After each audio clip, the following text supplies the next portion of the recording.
हे केशव, तुम्हारे कहे अनुसार यदि फल प्रारब्ध ने अपनी मर्जी से देना है तो फिर प्राणी को कर्म करने की आवश्यकता ही क्या है? कर्म करने की आवश्यकता क्या है, यह जानने से पहले यह तो जान लो कि प्रारब्ध क्या है, प्रारब्ध कैसे बनती है।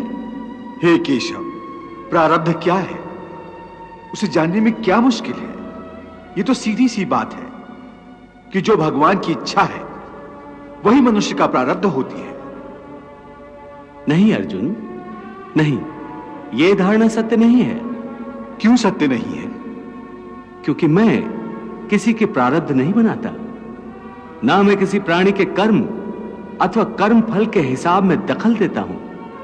इसलिए प्राणी की प्रारब्ध बनाने में मेरा कोई हाथ नहीं होता। फिर कौन बनाता है प्राणियों का प्रारब्ध? प्राणियों के अपने कर्म।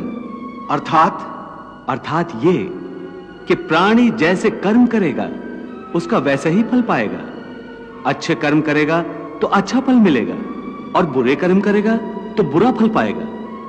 यही जो प्राणी के अच्छे बुरे कर्मों के अच्छे बुरे फल का हिसाब है, इसी को प्रारब्ध कहते हैं। अपने पुण्य कर्मों के फलस्वरूप सुख और अपने पाप कर्मों के फलस्वरूप दुख प्राणी को इसी जन्म में या अपने अगले जन्म में भोगना ही पड़ता है, वो टल नहीं सकता।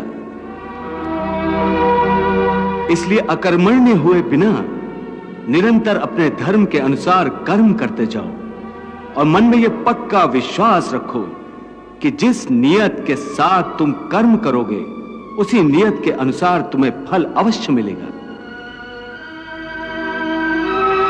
कर्म का यह अटल विधान है, इसमें कभी किसी के साथ अन्याय नहीं हो सकता।